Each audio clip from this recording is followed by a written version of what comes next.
On the first half, we're fighting 2 waves of enemies with 6 enemies in each wave. When the stage starts, you may be tempted to go straight for the enemies that spawn in front of you. Instead, you should turn around and focus the ranged enemies that spawn behind you. The enemies that spawn in front of you are all melee ranged, so they end up following you even if you don't focus them.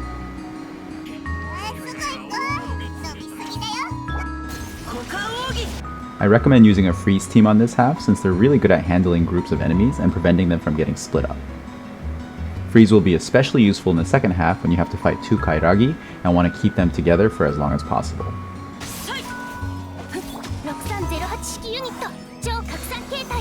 Even if you don't end up using a freeze team, a grouper like Sucrose is really the key to clearing this half quickly.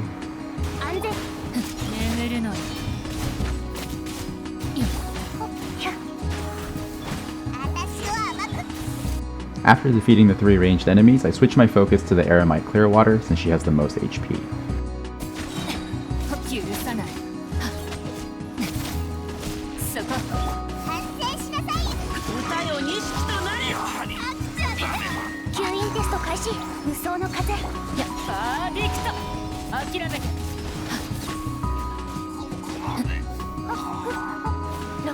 For the second wave, we'll be using the same approach. My first focus will be on gathering up the ranged enemies using Sucrose's burst.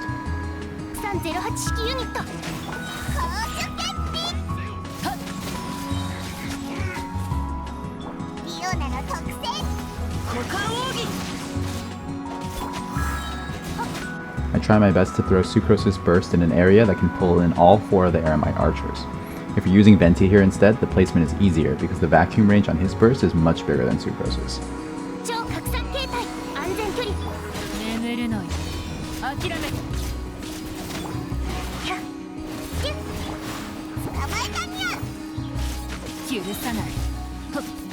Now that I've defeated the archers, I can focus on the 2 Kairagi.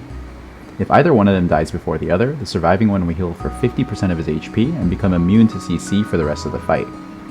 Because of this, I'll be trying my best to keep them together and burn down their HP at the same rate. Again, a freeze team makes this much easier to pull off because it prevents them from moving away from each other.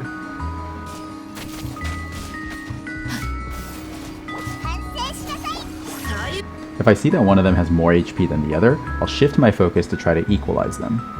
You'll see me adjusting my position constantly throughout the fight to try to keep their HP bars as close to each other as possible.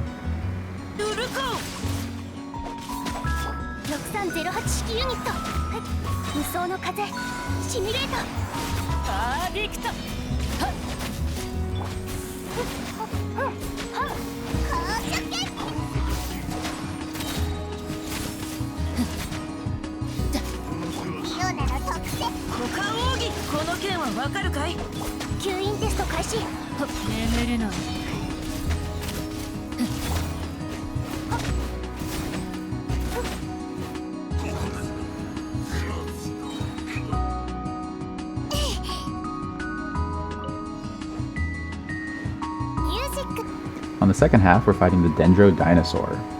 I start the fight from behind the boss because it has a few attacks where it charges at you, and I want to direct it into the walls rather than the middle of the arena.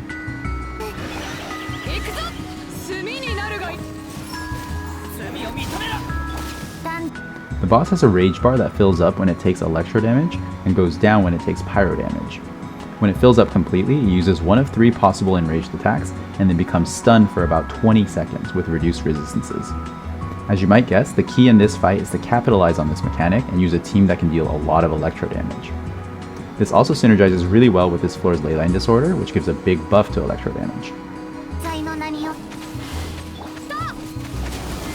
Aside from this mechanic, there actually isn't much else to this boss.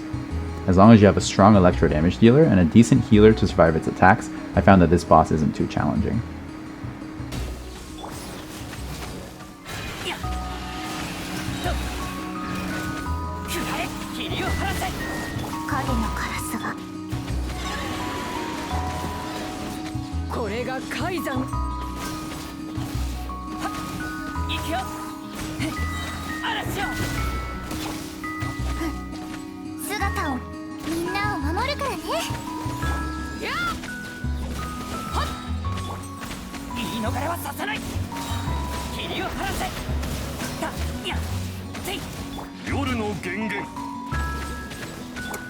行くぞ。炭になるがいい。行くよ。と罪を認めろ。断罪の名よ、元気出してよ。とやあ。 The builds will follow right after this, and they're also in the video description. As always, thank you so much for watching.